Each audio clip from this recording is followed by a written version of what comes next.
Hare Krishna. Hare Krishna. So, please open verse number 16 from chapter number 8, Srimad Bhagavad Gita. Everyone has the verse 8.16.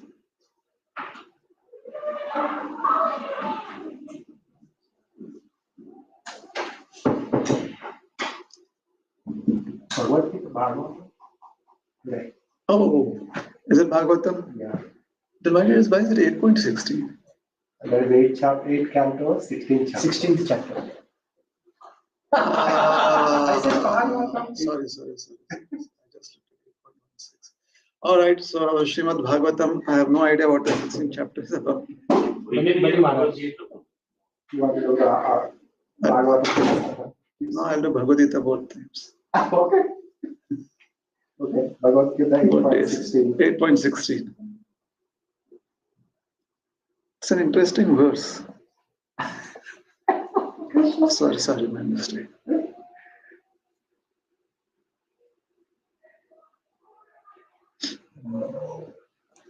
8.16 is Bali Maharaj's chapter. We have that.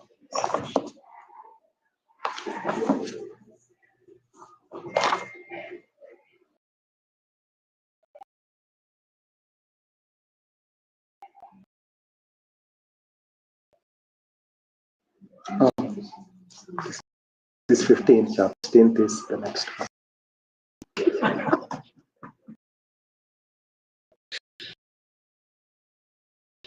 Yes. Krishna. Okay. Sorry for this confusion. We'll continue with Bhagavad Gita, chapter 8, verse number 16. Yes? Somebody wants to lead us in the chanting of the verse? Unmali? Brahma Bhuna Loka. Brahma Bhuna Loka.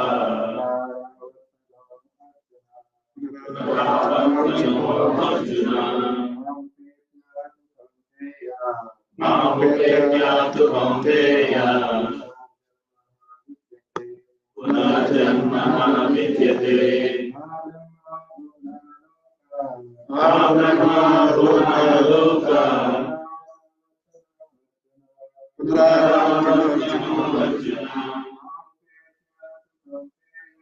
Namupetya Kaunteya Punarjanma Vidyate Brahma Bhuna Loka.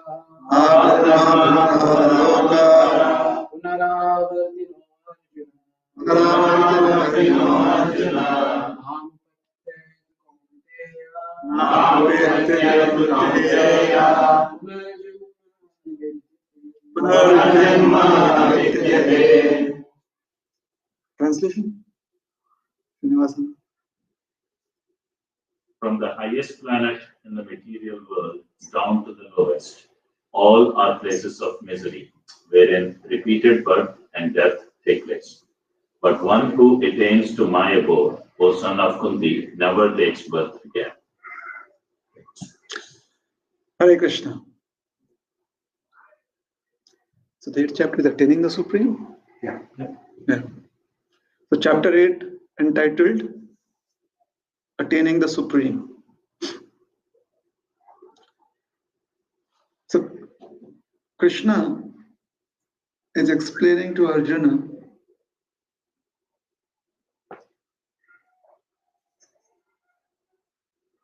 how everyone in this material existence is trying to find a comfortable place to be happy.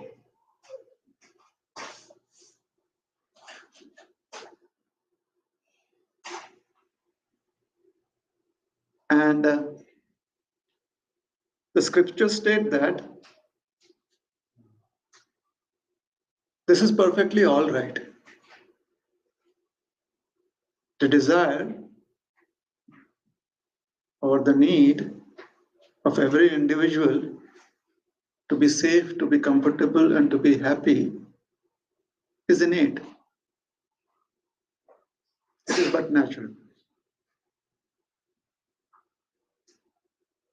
Because pure happiness or complete happiness is only possible when you feel safe and secure.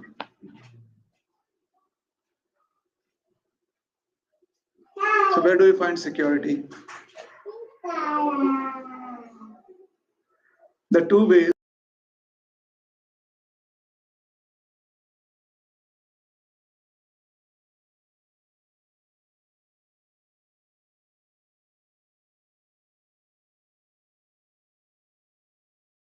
is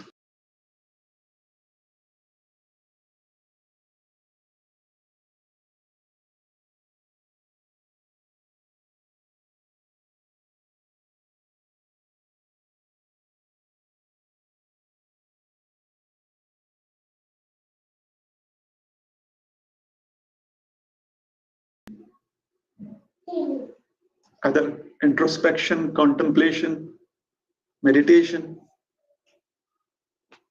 such activities. So where in Pittsburgh or greater Pittsburgh area, from Wexford to South Wyatt, there are some places where, as a general consensus here, could you find some places of comfort? There could be a few places. And where could be a few places where you would not find comfort? Maybe a community where there is less crime is a place of comfort. Maybe communities where, or neighborhoods where there is more crime is not a place of comfort. Maybe where you have you find your needs like groceries, things like that. So that is where you move. School communities for families. Certain communities feel that a good school district is where you should move. So this movement that happens is something that comes natural to one.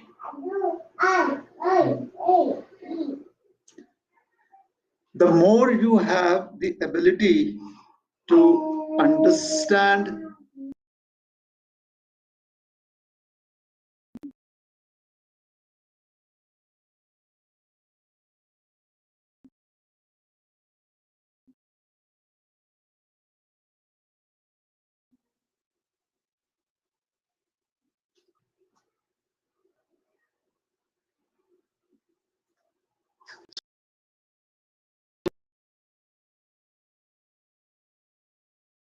may have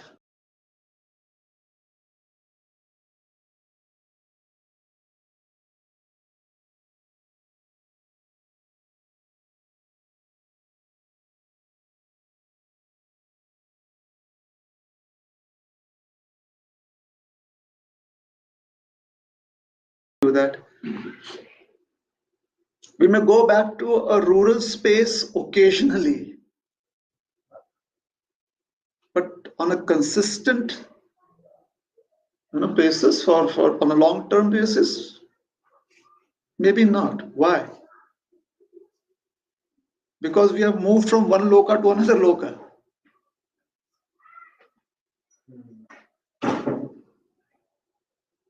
So when Krishna here says loka, it means if you have the capacity to imagine, not imagine, to access certain neighborhoods, certain places, if you have that facility and ability, then you are going to try and move there. Is that right? Obviously, you're going to see if there's a Hare Krishna temple there or Hare Krishna community there. That would be good. But even if it is within half an hour's drive from that community, you're like, still affordable. So, this approach in life is called as kramaha, step by step. And what is the motivation? Comfort. Then there would always be a certain group of people that would be looking for intellectual fulfillment on a long-term basis. So these are the communities that would either live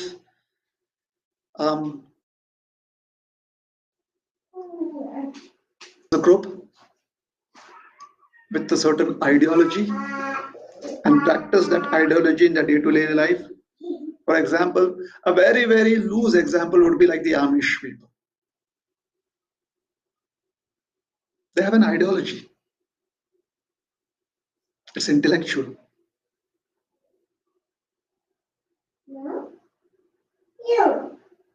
The present season, if you come to Maharashtra, where I come from, there's an entire movement of people from anywhere between 50 miles to 400 miles radius towards the holy place of Pandharpur. En masse. No one has printed any yatra pamphlet. No one has given them an invite. It's just an ideology-based movement. Very rare to see that. There are many other, for those of you who are from India and let's say Andhra, present Andhra Pradesh, Pushkar festival. If you know what we are speaking about.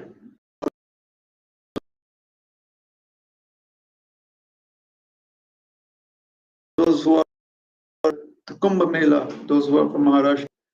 But that congregation there for days, months, needs infrastructure. The Amish people is like that. So these are intellectual fulfillment. This is all these people as a group are looking for intellectual fulfillment. Hence, physical needs become secondary to them.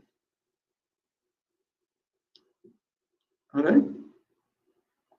So when Krishna says Bhuvanal Loka, he says there are certain aspirations that unless and until you are exposed to it, you will not be aware of it.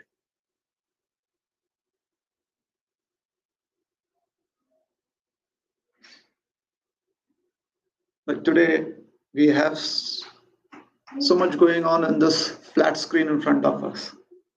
It's just 4 by 6 inches. The first time there was this transmission of audiovisual through radio waves, people were wondering who's sitting inside that screen and talking to us, called as a TV screen. And in our lifetime, we've seen that. People would actually go behind the screen to see if this, because they've seen that in dramas, performed on stage. A stage performance, you would see somebody behind the screen talking. So they felt that this is what is happening here. There's this box, and behind that, someone is standing and speaking.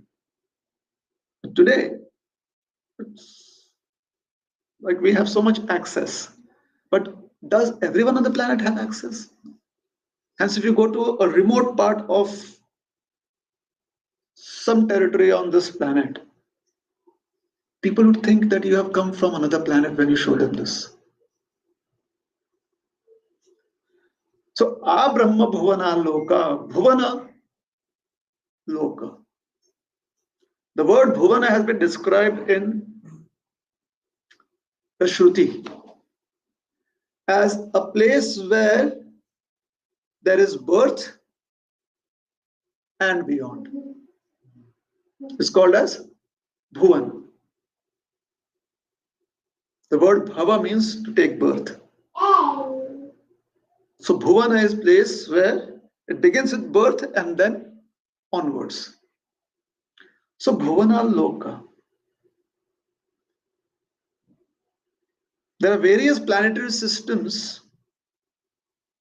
which different individuals try to access in their search for more security physically or intellectually.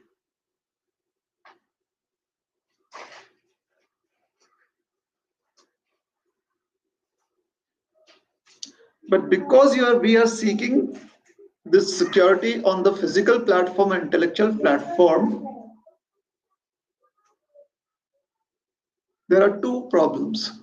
One, we have a finite existence, and two, the places that we are seeking also have a finite existence.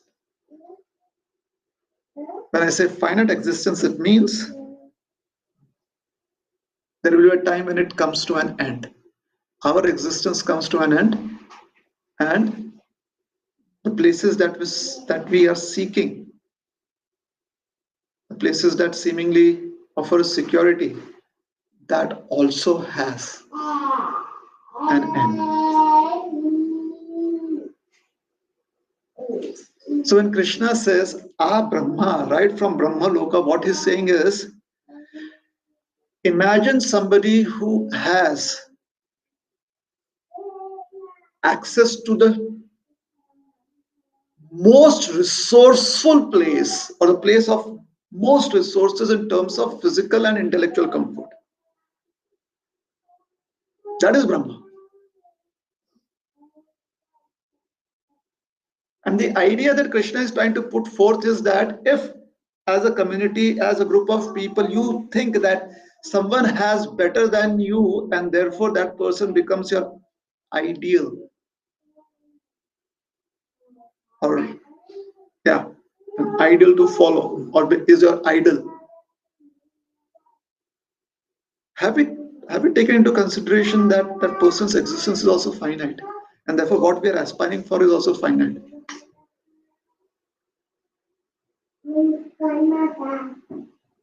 Now, Brahmaji's existence, according to what the scriptures define, is that although his existence is finite, what is guaranteed is liberation.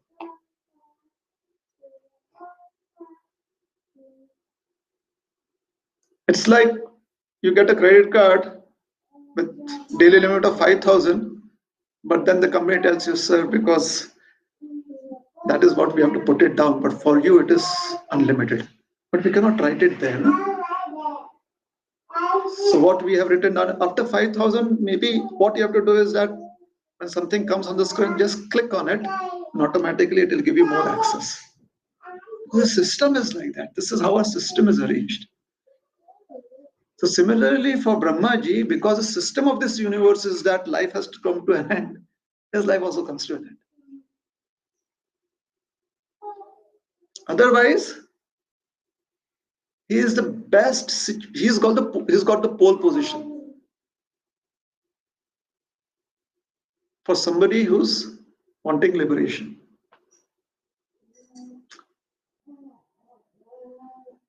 So when we see, let's say that XY person is sought after very much in your community. There is a XYZ person, all right? XYZ Das or Dasi. That we are so inspired by him or her that we would really like to connect with him or her.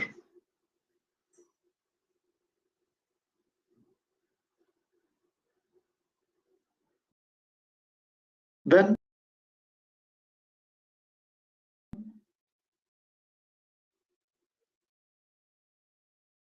I think whatever it takes. So if you are truly understood scripture, we want to have Brahmaji. And as Vaishnavas, for us, that would really be important because he was one of the first ones to receive transcendental knowledge from Krishna. And therefore we are in the Brahma Sampradaya.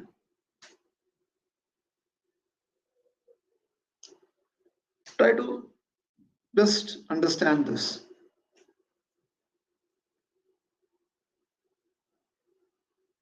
Is it possible that somehow or the other, because of our short-sightedness, we are not able to understand, we are not able to see Brahmaji's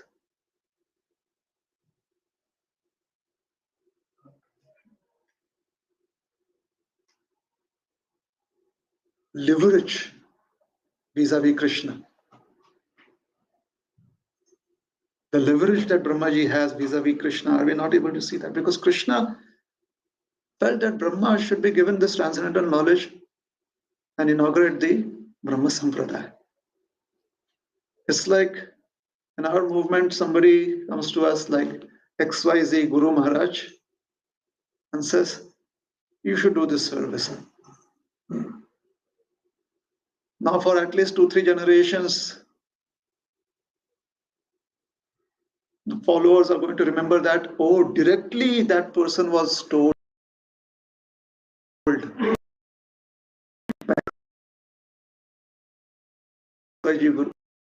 XYZ Guru Maharaj to take up that service.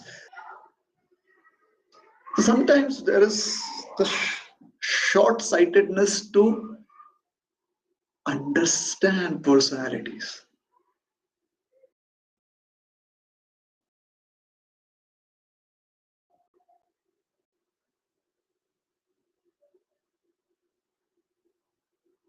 To be able to connect with Brahmaji in his place of residence would be the desire of a lot of people from various other planets if we believe that life exists on other planets too.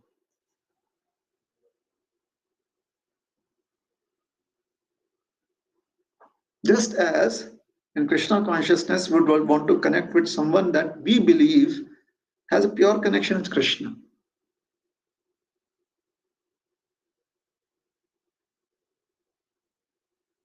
Unalloyed connection with Krishna. We'd want to connect. So if we understand scriptures properly, then there would be a lot of people on all planetary systems that would want to connect with Brahmaji. And hence there is movement through these planetary systems. For example, if somebody tells us that such and such devotee who we admire very much has just come to the next town, maybe we'll move towards that town. When we move towards that town, do we think that we are going towards liberation?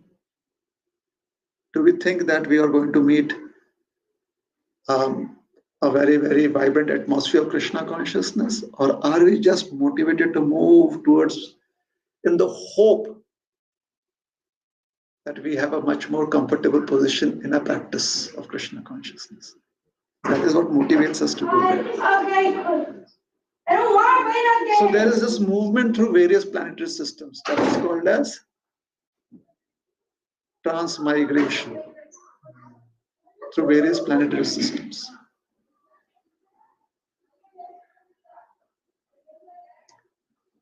If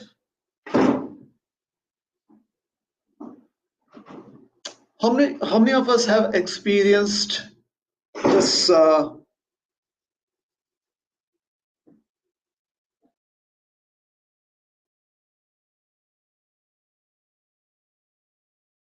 how many of us have had experience in our present charismatic personality whom we may define as divine personality? Like once upon a time, let me just explain what I'm trying to say and then I'll ask you the question again. So once upon a time, many years ago, I was at an airport and I happened to see a very revered personality, somebody that I respect a lot. to also be at that airport. So I went and offered my obeisances. That, respected sir, obviously we use different words beginning with G and M. But I said, respected sir, I offer my respects unto you. Obviously, we say PAMHO. Everyone understood what I'm trying to say.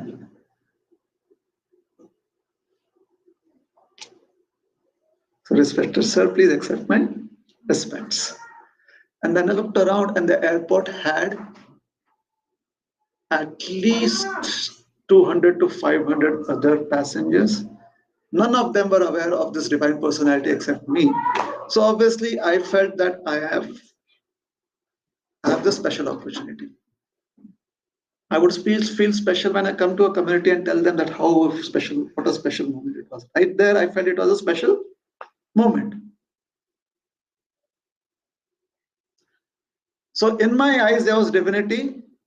However, when I looked from an outside perspective, it seems that divinity was limited only to that zone. Everyone else was, in our language, bewildered. So everyone else was unaware. Correct?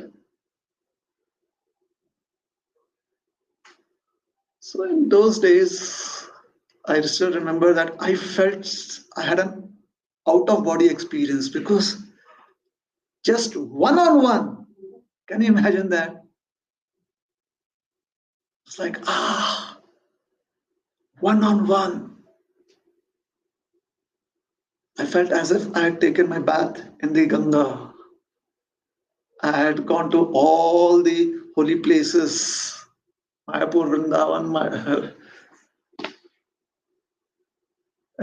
Darshan, one on one experience. So, coming back to my question, how many of us have had an experience where we felt some divine blessing,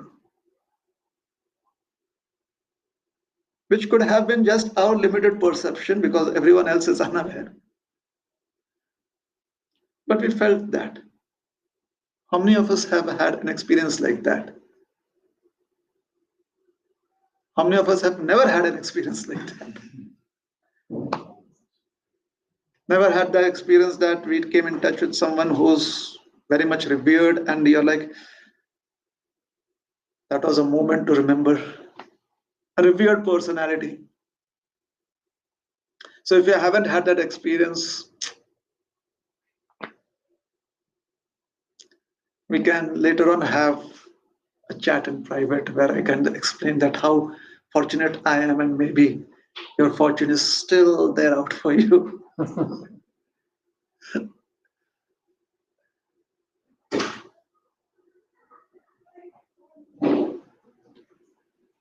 So a place of comfort is always sought after, and it will not always be for liberation. So whenever we hear of people aspiring to go to higher planetary systems, please, if it is possible, have a compassionate heart for them rather than saying they're all bewildered. They're just looking for a place of comfort, security.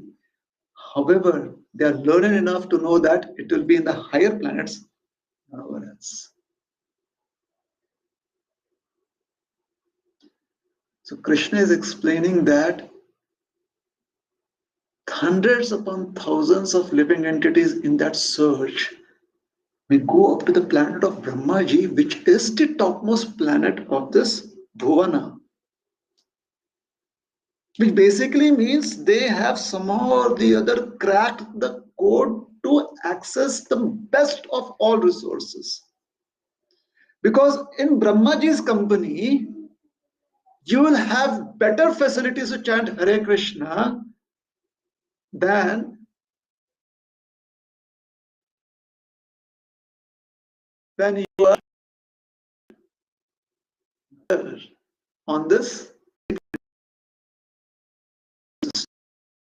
because in this middle Bhuloka, the association in Brahmaji's locality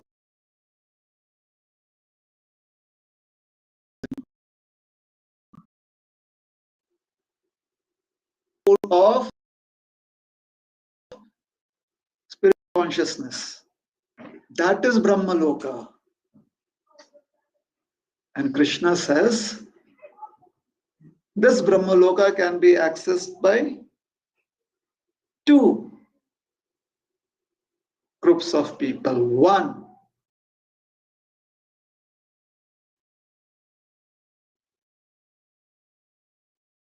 that have come there through a conscious desire to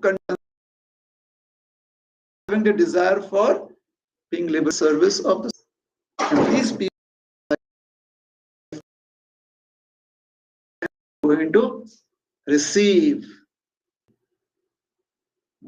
and take the oath of allegiance to Krishna. And there's another group of people that have come there for security. What kind of security? The security of the association of like-minded people whose only business is spiritual consciousness.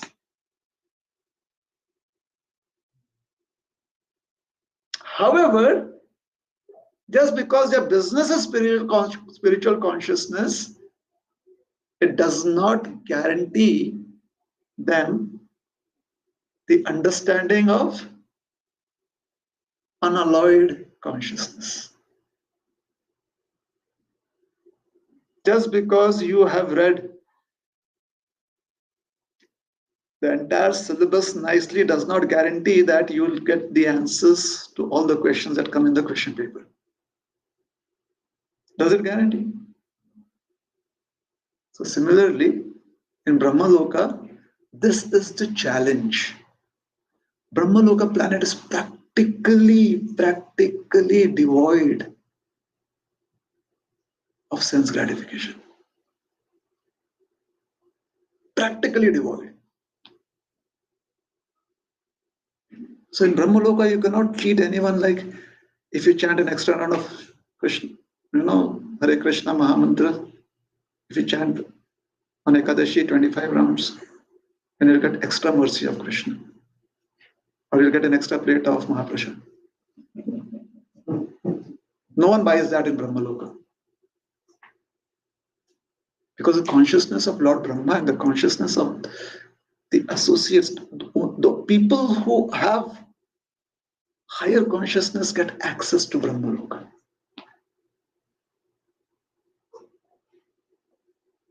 Two dangers still remain. One, Brahmaloka also faces its end at the time of dissolution. So there is an end to Brahmaloka. So if you have not managed to figure out the ultimate mystery, then you have no place to stay. Right? For example, if you have not figured out how to reach in time for prasad, then even if you reach there, there is no prasad. It's gone. The prasadam pots are all empty. It has been served out. So if they have not figured out the ultimate mystery of why they have taken birth and what to do about it, if they have not figured out this answer to that, they have elevated themselves through various spiritual endeavors. But the planet which gives them security is dissolved. There is dissolution. That is one problem. The second problem is one is not guaranteed that one will live an entire lifetime till the end of the dissolution of Brahmaloka. We have come on different visas to Brahmaloka. Some are temporary visitors visa, 6 months. Not more than 180 days. Some are work visas, but if you lose your job, you have to leave the country. So non-immigrant visas. Some are immigrant visas where you're still a non-resident alien. Or you could be a resident alien. And some could be naturalized citizens, but if they commit any misdemeanor, the citizenship can be revoked. And there are others who will be citizens, and they would stay for the entire lifetime of Brahmaloka. So vast majority of people may not have the opportunity to live the entire lifetime equivalent to the lifetime of Brahmaloka before the dissolution of Brahmaloka. They may die before that. And what is it based on? It is based upon the spiritual credits, which is called as punya or pious credits.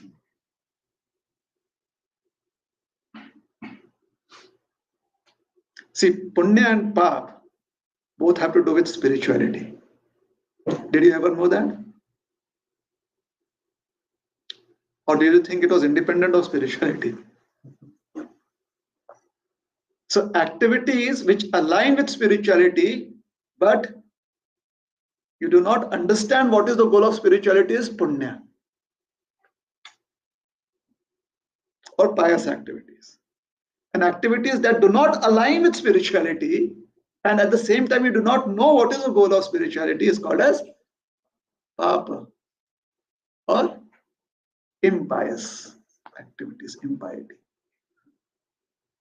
Do you agree with me, or am I just trying to confuse you with so many words? What about the activities where you know what is the goal of spirituality? It is spirituality. There is no papa and punya. Spirituality divide of papa and punya, or beyond papa and punya, is the activities where you know the goal of spirituality. Isn't it? That's a nice definition I came up with, I guess.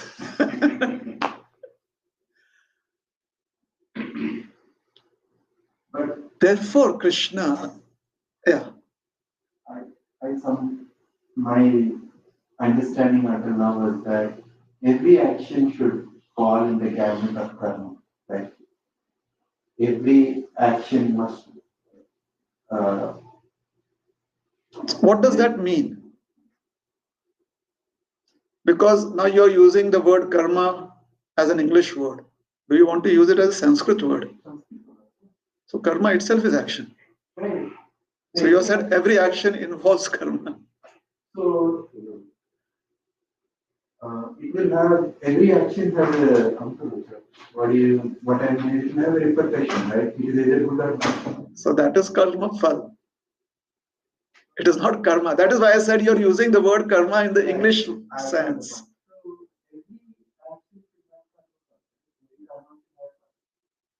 Yes. Then if there is no punya and papa attached to it, how will you assess its repercussion? Why do you say reactions are always repercussions?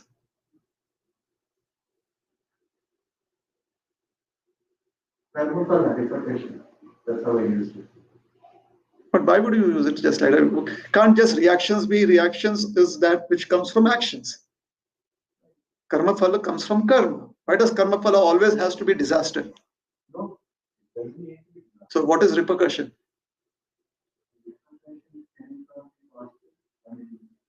I mean, whether it is good or bad, the effect of karma phala. That's what I hear. Every karma has karma phala. Agreed. Then how can some actions not have punya and papa? Why not? Why cannot some actions not have punya and papa?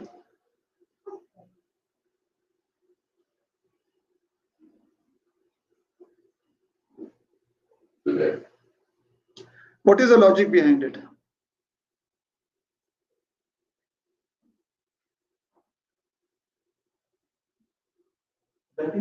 principle of karma, right? You do good, good happens, and you do bad, bad happens. Okay. I'm sitting here. Okay. Somebody puts their arm on top of my shoulder, trying to reach out to another person in front of me and offers them some charity. What benefit will I get from it? If you have not thought of benefiting somebody, the benefit is not yours. But my shoulder is being used, no?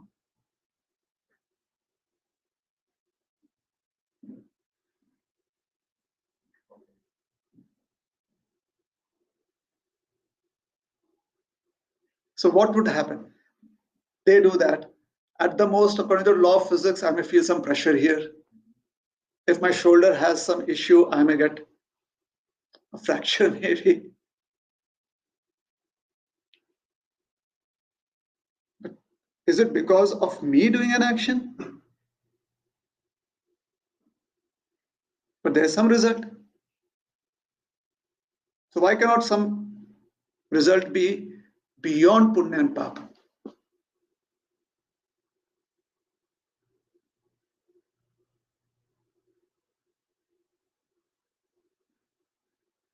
So some karmas don't have karma phala. That's what you're saying. I never said that.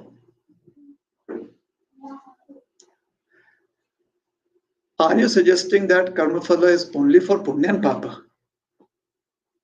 Punya and papa is the way we look at it. So if I don't look at it, then what happens? I close my eyes, are actions going to stop?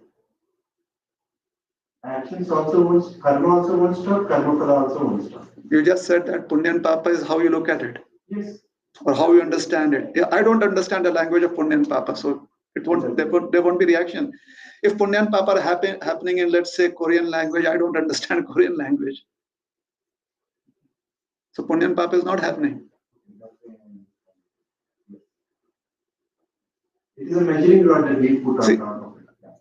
What I think sometimes we do is we try to reduce everything to physical matter.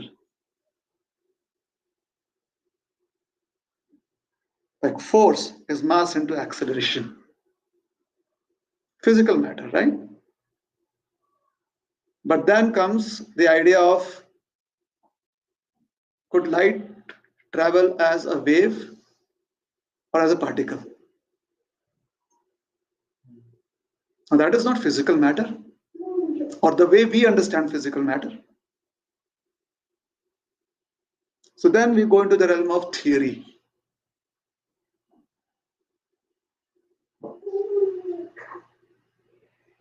Where any theory that doesn't apply to actions and reality is of no use, right? again I said no. So a theory that is applied in the Korean language, because I don't understand Korean language because of my limitations, makes me feel that that is not in the physical realm. Correct? So the day I accept the fact that, or if I am thinking that I am the knower of everything that happens as action, then I will think that, oh, does that mean that there are no reactions, that which is beyond papa and punya?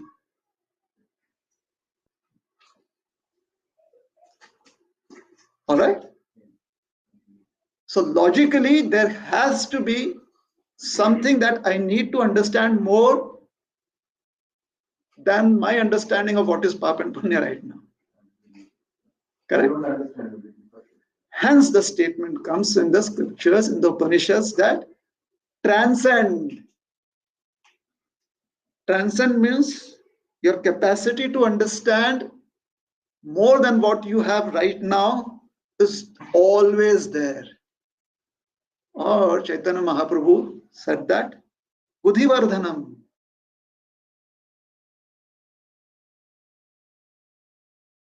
Eternally it expands. Physical science, I can know everything of my hand. All right? And beyond science, into the realm of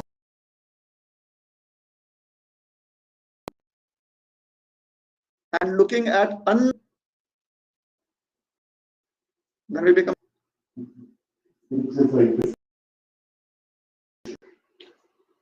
Is that all right? Okay. Back. Oh, we came to.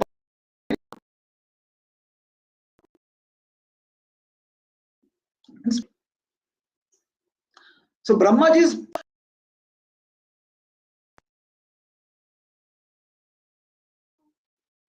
sense gratification, different kinds of visa, looking for some security as and when their life ends or the life of the Brahmaloka ends, they still have to continue their journey. That is called as Punaravartino. So Krishna says, if you really haven't figured out existence beyond what Brahmaji has figured out, and Brahmaji has 4 heads. If we have not figured out an existence beyond what Brahmaji has figured out as an existence, then we'll have to take birth again. If we have not figured out what Brahmaji has figured out by chanting Hare Krishna, then we'll have to take birth. And when I say Brahmaji's name, I'm addressing Brahmaji as the Adi Acharya of our Sampradaya. In that sense. Is it all right? So, A Brahma Bhuvana Loka Punaravartino Arjuna. Either you could take it in a very simplistic sense, like right from the topmost planet, as Prabhupada explains it. You could take Prabhupada's words just thinking that Prabhupada is saying that everyone has to take birth, or you can analyze it a little more in the sense we have to be really, really motivated towards the goal that we have accepted in our life. We cannot take exits too frequently on this highway. It simply extends our time. And if it extends our time to reaching our goal, either the planet where we want to reach is not going to be there, or the we are using is going to lose its validity. It's going to break down. Either the body is going to break down, or the planet that we are trying to reach, where we can comfortably practice Krishna consciousness, that could break down. That could end. And when that happens, to start again from birth. So you'll have to spend a little more time growing up before you can take up to your spiritual practices once again. So that time lag, that loss of time is there. So A Brahma Bhavana Loka Punaravartino Arjuna Mam Upetya tu Kaunteya. However, if you Mam Upetya, if you decide that, my dear Krishna, sometimes you use the words that you cling on to Krishna, you hold on to Krishna's lotus feet, like hold on. Punarjanmana vidyate. That even if the planets end, even if your vehicle, the body, has an end, it's like you have life jacket or you have a life raft. You do not have to come back to start again. So, is it so simple? It is simple if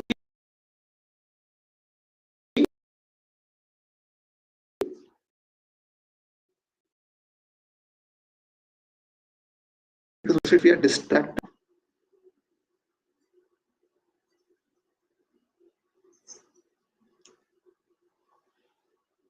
There is one verse in Srimad Bhagavatam. I would want you all to pull it up.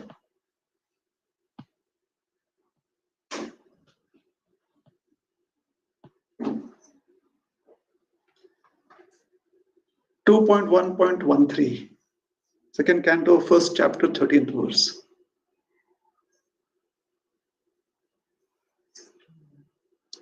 Prabhu, you got it? 1.13. Can you read it loud? Translation. Read the translation. No. The saintly king, Katwanga, after being informed that the duration of his life would be only a moment more, at once freed himself from all material activities.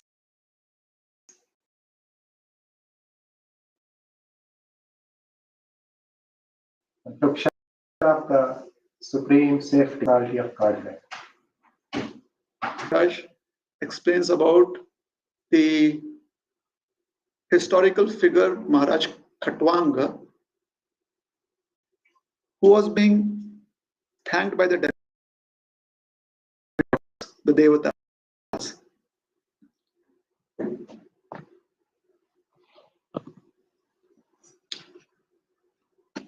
Khatwanga Nama Rajarshi. So he was a Rajarishi, a great personality, very great, powerful king. Like the president of the entire planet or something like that. They had invited him and he helped them out. So they return to you in kind. Please ask what. So he asked, can you tell me how long I'm going to live? They said, one muhurta, one moment. It's muhurta. Translation Prabhupada says one moment. A small amount of time, a limited amount of time. Khatwang Maharaj could have asked them, are you sure? How will that happen? Will I get a heart attack? Am I assured that at that point of time I will remember Krishna?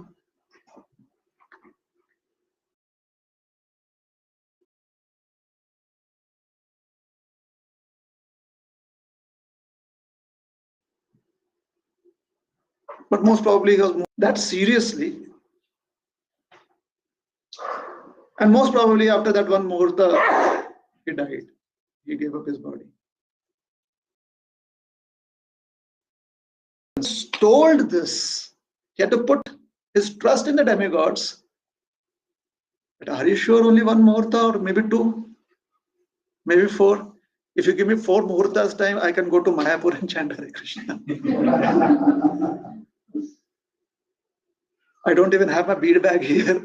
I'm fighting on this chariot. I'm tired from the war, all sweat. Maybe I should just wash my feet. Can I invoke the Ganga? The muhurta would be gone.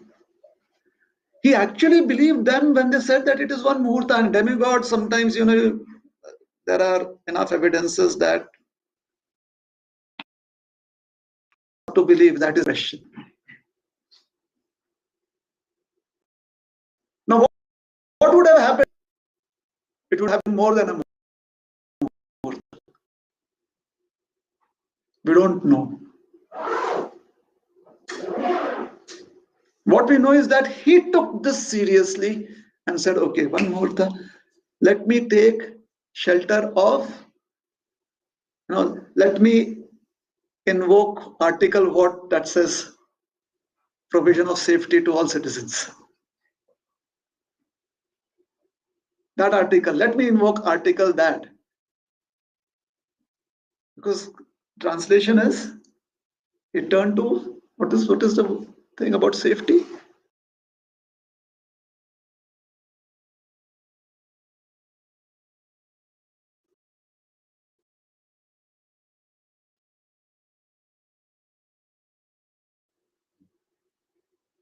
Took shelter of To find them interesting.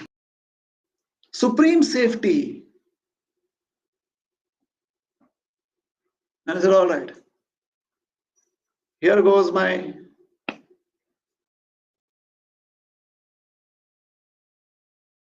bow. That's my chariot.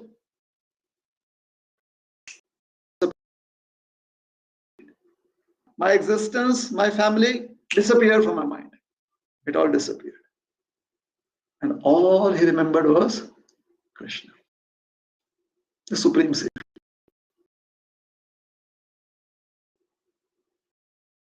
Because it's who are performing such passionate work to be detached and not have any vestiges of that passion within your mind, within your consciousness. It's not that Khatwanga Maharaj, let's say he was chanting Mahamantra, Hare Krishna, and he's thinking, maybe I should have fought better in that situation. You know? Krishna, Krishna, Hare, next time I have to be more careful. Hare Ram, not conscious, all right?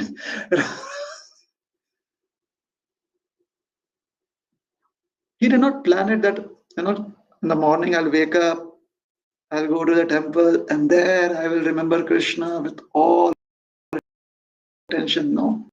He was finished a moment before an intense war.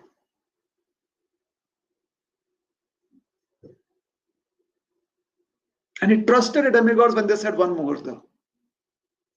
And he used it to his best benefit. How long is one muhurta? A moment, Prabhupada translates it. No, muhurt is a little longer than that. However, here Prabhupada says one moment. Okay? A muhurta. Now let's go to another verse. This is Srimad Bhagavatam 9:14-47. Canto 9, chapter 14, verse number 47.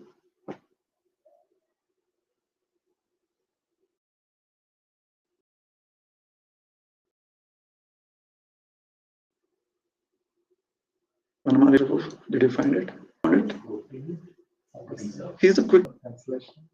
Srinivasananda, you want to? The translation. By means of that fire, Pururava, who desired to go to the planet where Urvasi resided, performed a sacrifice, by which he satisfied the Supreme Personality of Godhead. Hari, the enjoyer of the results of sacrifice. Thus he worshipped the Lord, who is beyond the perception of the senses and is the reservoir of all the demigods. So this is the story of, here is a reference of another historical figure called as Pururava, who also worshipped the Supreme Personality of Godhead and satisfied him with the desire that he could go to the planet of Urvashi, whom he admired very much and was in love with. And he did go to the planet of Urvashi after that. Because that is where he felt comfort. He felt security there. And whom did he worship for that? So he was also chanting Hare Krishna, according to our understanding.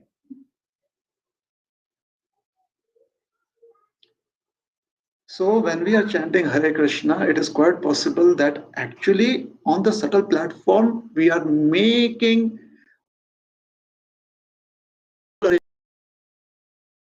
arrangements for travel to any of this higher planetary system, be going on day after day after day after day.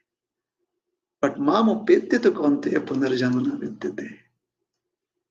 If during our such endeavors, if somehow or the other, you land up with that extra special coupon, somehow or the other, you land up with that extra special coupon because knowledge is all there, isn't it? Remember,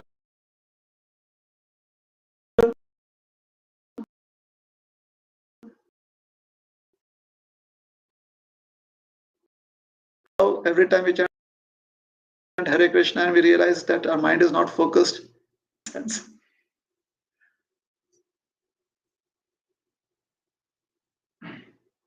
But we have enough references in scriptures that how distractions can give us various results.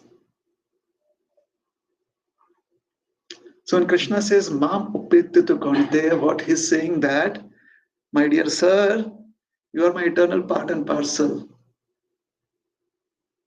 It is not possible for you to take birth again and again and again.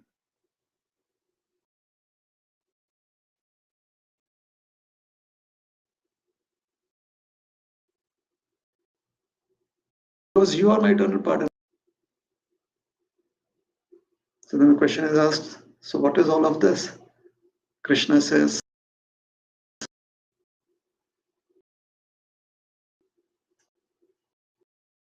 in your daydream, you are not worshipping me. What are you doing? You are finding pleasure and pain in your dreams. Wake up. The moment you wake up, you will never again dream because you are awake. The moment you are awake, one will never be troubled by any kind of dream which can offer pleasure or pain. So, mam upetitu konte punarjanmana vidyate. So, what is this wake up call?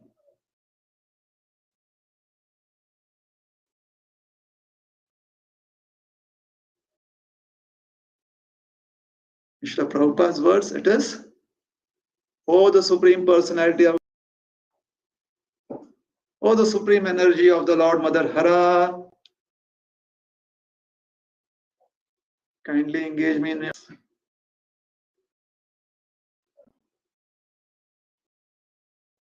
Basically, it's just utho,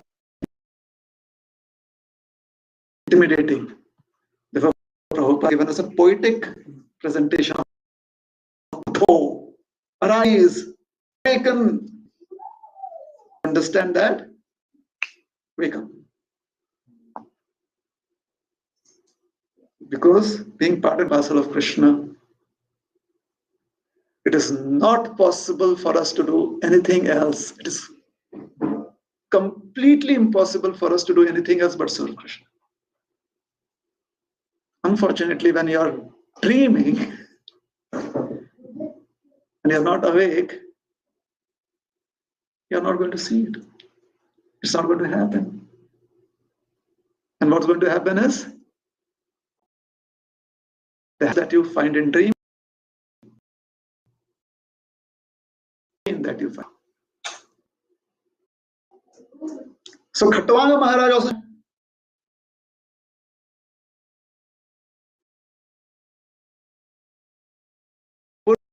Krishna Maharaj. Later on, again in the 10th canto, we find his reference again. Realized it's known as the Gita and found shelter of Krishna.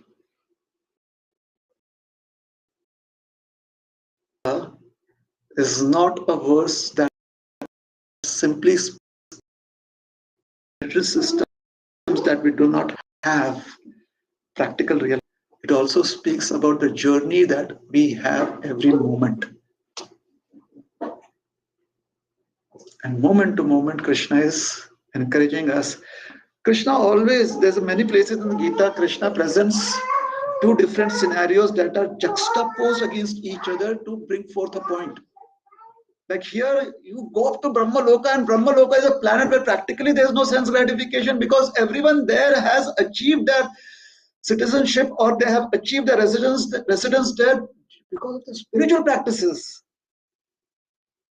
And Krishna says, even there's a possibility that you can take birth once again. And then he says, however, it's like he's flashing presentations on two screens simultaneously. And he says, which one are you opting for? This or this? This is where there is rebirth. This is where there is no rebirth. Punarjanmana vidyate. Punarjanmana vidyate. No more birth. But for making the right choice, we need to have the right motivation consistently. For that, we need to be awake. Stop dreaming. Hare Krishna, Krishna Krishna, Hare Hare, Hare Rama, Rama Rama, Hare Hare. Hare Krishna. Any questions or comments?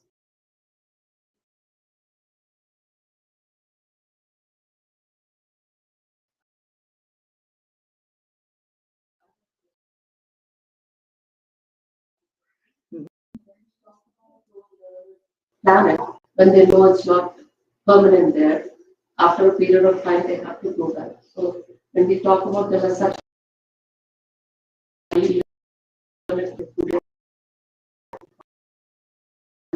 planets, are they not aware of the other planets?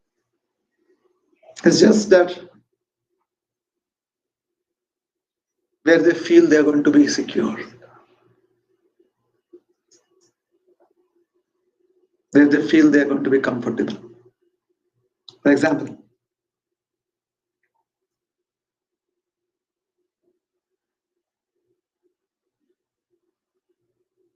is there some favorite place where you can buy the most tasty food preparation that you like? Samosa from New Vrindavan.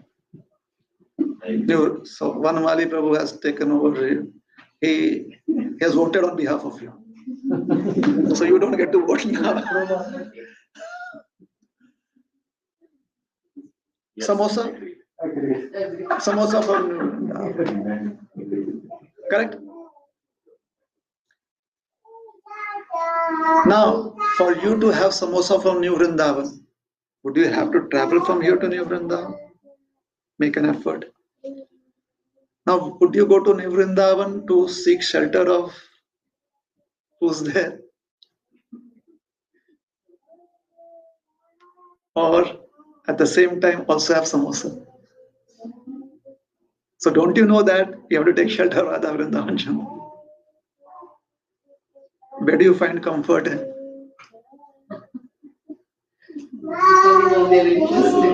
Samosa could be the comfortable place also, isn't it?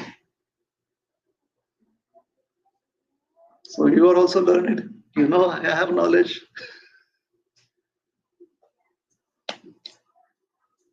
Is that helpful? Jai, New Vrindavan Samosa ki jai. Now, because you are learned, you are going to come. Generally, Vanmali would have come back to me with a retort. Prabhuji, samosa is also prasad. So that will also give you liberation.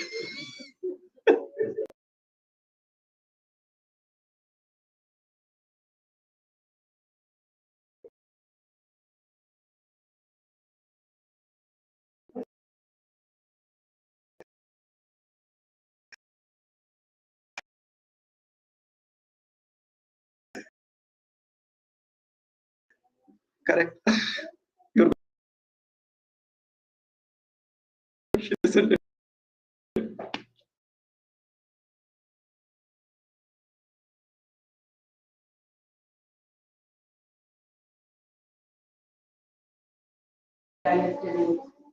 Planets, if you have attained certain spiritual credits, Uh-huh. but not, they might not be ready to go. Okay. Is that correct? Or that? Yeah, that's acceptable. Why not? Definitely acceptable. Yes. Are you being forced to go to Brahmaloka or you are choosing to go to Brahmaloka? Both. If you chose, have you been to Mumbai? No. New York, peak time, A train, C train, the subways. You've experienced that ever? Please experience it. You choose to travel by that train, but how you get into the train is a different matter, into the coach. And how you get off is also a different experience. You just have to be sandwiched somewhere in the crowd and you float out. The entire crowd moves. The movement is not within your control. But you choose to be there so that you can be out or you can enter the train. So knowingly or unknowingly, you did some pious deeds, and the Sukrita is sending you to Brahmaloka, whether you want it or you don't want it. It's not just a Sukrita. Sometimes you do it. If you travel in non-peak times, then you have to make the effort to enter the train. So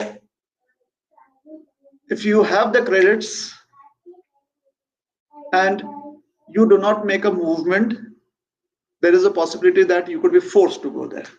Yeah, many people don't even know what is Brahmaloka. They may have never heard about it. Like, you know. No. It's not that everyone gets just by default because they are pious, they'll get to go to Brahma. It's not like that. It's not like that because you are a very good person, automatically the United States of America is going to say, we want you. We want a very good citizen. No, isn't it? But sometimes somebody does a very, let us say, important act, like saving somebody within one of the apartments, and the government feels that this person deserves some benefit. Yeah, some honorary citizenship. Because that person provided some or did some work of national importance. Right? So all of a sudden the person is like, I thought I would get it in 10 years, I got it today.